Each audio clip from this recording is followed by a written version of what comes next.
Bonjour, j'espère que tu vas bien. Alors ce matin, j'ai juste un petit message rapidement à partager avec toi ce matin, c'est sur l'histoire de Judas. Judas, il a vendu Jésus, on lui a donné l'argent. Et puis après, je me disais que voilà, Judas maintenant, il sera très heureux, il sera maintenant riche. Mais après, la Bible me dit que Judas cependant. Qu'est-ce que j'ai compris par là?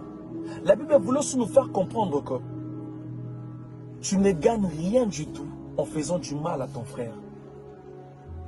Cette feuille que vous voyez, ça ressemble à un cœur. Si je prends cette feuille, je la froisse et j'essaie de le remettre comme avant, cette feuille ne sera plus comme avant. Pourquoi? Tu vas remarquer le signe. C'est la même chose quand tu blesses quelqu'un, tu blesses son cœur. Cette personne ne sera plus la même personne. Pourquoi? Il y aura de cicatrices qui vont rester dans son cœur. Celui qui blesse oublie, mais celui qu'on blesse n'oublie pas parce que le cicatrice reste. Ne jamais bâtir ton bonheur sur le malheur des autres. Tu n'as pas besoin de détruire ton frère pour être levé. Le fait de salir ton frère ne te fera pas aimer à sa place. Le mal que tu fais aux autres aujourd'hui, un jour ça va te rattraper. Même si ça ne te rattrape pas, mais ça va rattraper même tes enfants. C'est ce qu'on appelle le karma. Si vous ne pouvez pas porter la joie dans la vie d'une personne, ne soyez non plus la raison de ces larmes. J'aime cette phrase qui dit, même si vous êtes temporaire dans la vie d'une personne, laissez toujours de bons souvenirs.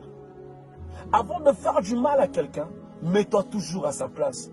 Pense à ses enfants, pense à sa famille. Si c'était toi, qu'est-ce que tu allais ressentir? Comment tu allais ressentir? Le mal que tu fais ton frère en cachette, tu le paieras en public. Tu ne gagnes rien du tout en faisant du mal à ton frère. Ne blesse jamais quelqu'un qui t'a aidé dans la vie. Quelqu'un qui était là pour toi quand personne d'autre était là. Sois toujours reconnaissant, peu importe. Personne n'est parfait. On a tous des défauts. Mais il faut toujours voir le bon côté des gens. Ne jamais se focaliser toujours dans le mauvais côté des gens, non. Ne blesse jamais quelqu'un qui t'aime de tout son cœur. De peur de regretter un jour de ne pas retrouver la même personne pour la deuxième fois. Ne blesse jamais un enfant de Dieu. C'est très dangereux d'être la cause de larmes d'un enfant de Dieu. Il y a des gens dans la vie qu'on ne touche pas, de peur que la malédiction soit sur toi. Dieu dit à Abraham, je maudirai tout celui qui te maudira. Il y a des gens dans la vie qu'on ne touche pas.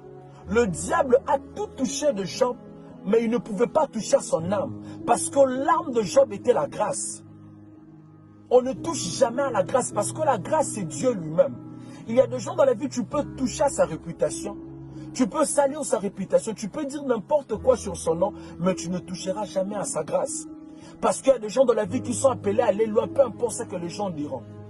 Détester un enfant de Dieu ne lui empêchera pas de réussir, parce que la grâce de Dieu est sur lui. On ne touche pas à la grâce. Il y a des gens dans la vie, tu perds ton temps de lui détester, parce que peu importe ta jalousie, cette personne réussira toujours.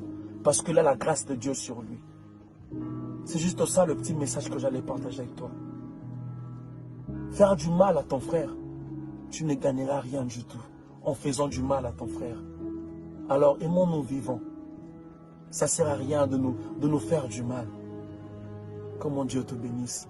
Tout est vanité. Que mon Dieu te bénisse. C'était juste ça le petit message que j'allais partager avec toi. Merci beaucoup.